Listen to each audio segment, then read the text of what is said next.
Hello friends, आज આપણે આવી ગયા છીએ મહેસાણાથી 25 કિલોમીટર દૂર મરતોલી ધામે ચેહર માતાના મંદિરે। આપણે શું જાણીએ છીએ કે ચેહર માતાનો ઇતિહાસ કેટલો જૂનો છે। મંદિર એટલું જ રમણીય છે। અંદર જઈને આપણે માતાજીના દર્શન કરીએ અને માતાજીના આશીર્વાદ લઈએ। તો ચાલો એક વખત મંદિરની આપણે વિઝિટ કરીએ। મિત્રો, સૌથી પહેલાં તો મંદિરના પાર્કિંગની વાત કરીએ તો અહીંયા જે આગળ તમને દેખાય છે પાર્કિંગ નથી, મોટું પાર્કિંગ એકચ્યુઅલી મંદિરની પાછળની સાઈડ છે। અહીંયા પહેલાં કિચડ જેવું લાગતું હતું, પરંતુ હવે સારું એવું ડેવલપમેન્ટ થયું છે અને અહીંયા સરસ મજાનું આરસીસી પણ કરેલું આપણને અહીંયા જોવા મળે છે। એટલે સ્વચ્છતાની બાબતમાં એક સારું એવું ઇમ્પ્રુવમેન્ટ કરેલું છે। આ છે માતાજીનો સરસ મજાનો નાનકડો ગેટ। મંદિર અંદર ખૂબ જ સુંદર છે, રંગબેરંગી। આપણે અહીંયા બાજુમાં ચપ્પલ ઉતારી અને પછી અંદર જઈએ છીએ। ચાલો, મંદિરની અંદર દાખલ થતાં સરસ મજાનું રંગબેરંગી આપણને મંદિર દેખાય છે। અહીંયા બાજુમાં સુખડીની પ્રસાદી મળે છે, ખરેખર ખૂબ જ સુંદર પ્રસાદી હોય છે। મંદિરમાં આપણે જેવા એન્ટર થઈએ ત્યારે એકદમ શાંતિનો અનુભવ થાય છે, પીસફુલ આપણને અહીંયા વાતાવરણ લાગે છે। મિત્રો, આ છે મંદિરનો આગળનો ભાગ, સભાગૃહ કહેવાય, અને આ છે માતાજીનો ગર્ભગૃહ। જય ચેહર માતા। આપણે માતાજીની પ્રતિમા જોઈ શકીએ છીએ। વર્ષોથી અમે જ્યારથી જોઈ ત્યારથી આવી કન્ડિશનમાં આ મૂર્તિ છે। મંદિરના બાંધકામ વર્ષોથી આ જ ટાઈપનું છે, કોઈ પણ ચેન્જીસ કરાયેલું નથી। નાનું મોટું આગળ પાછળ ડેવલપમેન્ટ થોડું થઈ ગયું છે, જો કે એ જે પણ ભાવિ ભક્તો આવે એમના માટે સરળતા રહે અને અનુકૂળતા રહે। મંદિરમાં માતાજીના દર્શન કરવા માટે પુરુષોની અને સ્ત્રીઓની લાઈન અલગ અલગ રાખે છે, એ પણ એક વ્યવસ્થાના ભાગરૂપે। મિત્રો, વર્ષો પહેલાં અમે જ્યારે નાના હતા ત્યારે આવતા ત્યારે અહીંયા જે તમને નીચે ચક્કર દેખાય છે ને, એની ઉપર એક્ઝેક્ટ જે બારી છે ને, ત્યાં મોટા મોટા ભમરાના મધ બેઠેલા રહેતા હતા, મધપુડા। આપણે જોઈને બીક લાગી, પરંતુ અજીબની વાત એ છે કે ત્યારે એ પણ એ મધ જે ભમરા મધ આવે ને, કોઈને એક ડંક પણ નહોતા મારતા। ખરેખર એ માતાજીનો ચમત્કાર જ કહેવાય ને। આપણે મિત્રો અહીંયા જે જોયું એ માતાજીના પગલાં હતા। એ પગલાં અને આ જે સામે તમને વરખડી દેખાય છે ને, એનો જે ઇતિહાસ કહેવાય ને એ ખૂબ જ જૂનો છે। એવું કહેવાય છે કે જે વરખડી છે ને 900 વર્ષ જૂની છે। કેટલા? 900 વર્ષ, મતલબ તમે વિચારો 900 વર્ષ જૂની વરખડી છે અને હજુ પણ એવી ને એવી લીલી છે।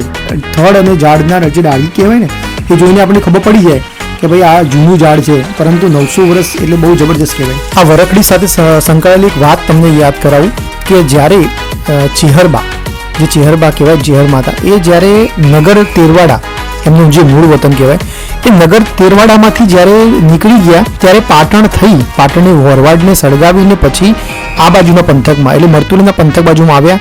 ત્યારે આ વરખડીના ઝાડ નીચે ઊભા રહીને એક રબારી ત્યાં સોંઢો ચરાવતો હતો, જે સાંઢણી કહેવાય ને, એ ચરાવતો હતો। ત્યારે માતાજી એને કીધું કે મારે ભૂખ લાગી છે અને મારે એ પેલી સાંઢણીનું દૂધ પીવું છે। ત્યારે રબારી કીધું કે બેન, હું તને એ સાંઢણીનું દૂધ સીધ પીવડાવું, એ તો હજુ વિવાય પણ નથી, એને દૂધ ના આવે મારી બેન। ત્યારે માએ કીધું કે તું જા, એને જઈને દોવાનું ટ્રાય કર, એ દૂધ આપશે। અને રબારી હસતા હસતા પણ એ સાંઢણી જોડે જાય છે અને દોવાનું ટ્રાય કરે છે। જ્યારે દોવે છે ત્યારે ખબર પડે છે કે આ તો દૂધ આપે છે, અને પછી એને એવો અહેસાસ થાય છે કે આ કોઈ સાધારણ સ્ત્રી નહોતી, આ તો દેવીનો અવતાર હતી। એ પસ્તાવ કરીને જ્યારે માના જોડે પાછો આવે છે, આ વરખડીના નીચે પાછો આવે છે, ત્યારે જોવે છે ખાલી કંકુને પગલાં, અને આ ઘટનાની જાણ થાય છે મરતુલી ગામના તમામ લોકોને। પછી માના વધામણા કરવા માટે અહીંયા આવે છે અને ત્યારથી જ માની પૂજા ચાલુ થાય છે। આજે પણ રબારી કોમ, જે દેસાઈ સમાજ કહેવાય, એ ચેહર માતાને બેન તરીકે જ ગણાવે છે, એમની કુળદેવી ગણાય છે।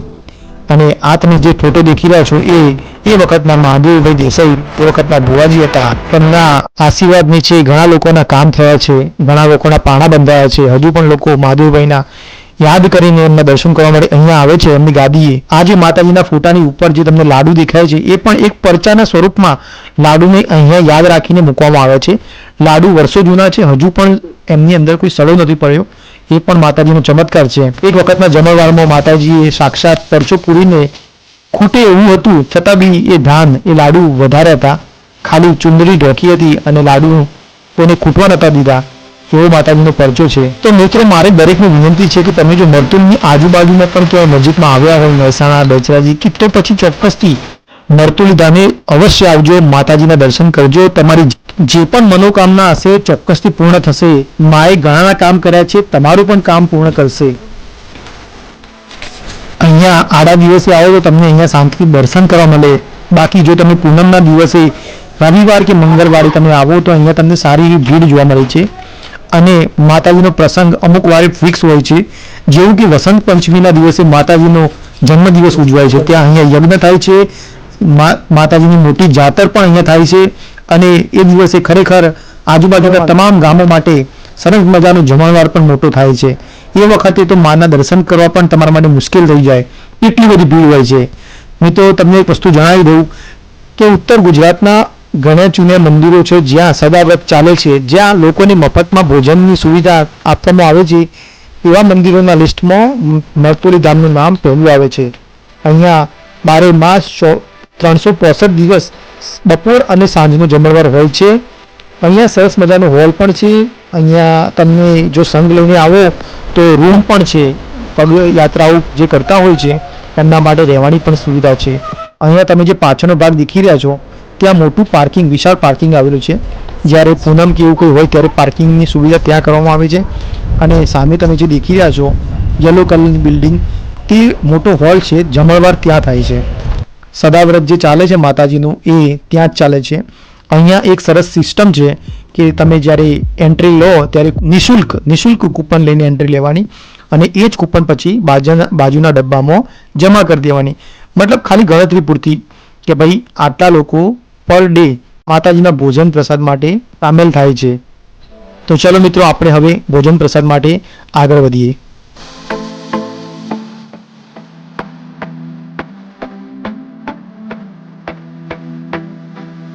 ક્યારે વાર તહેવાર હોય ત્યારે વ્યવસ્થાના ભાગરૂપે અહીંયા રેલિંગની અંદરથી લોકોને એન્ટ્રી મળે છે અને આપણે જોઈ શકીએ છીએ કે અહીંયા એક જે દાદા બેઠા છે એ આપણને કૂપન આપશે.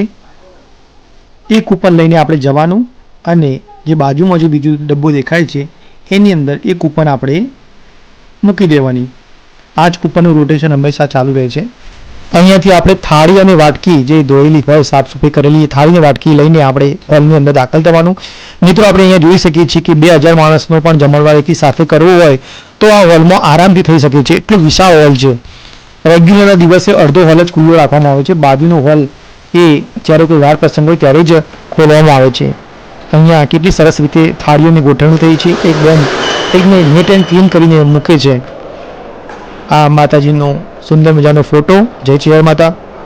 હવે મિત્રો, આપણે ભોજન પ્રસાદ માટે આગળ જઈએ છીએ અને જોઈએ છીએ કે ભોજનની અંદર શું હોય છે.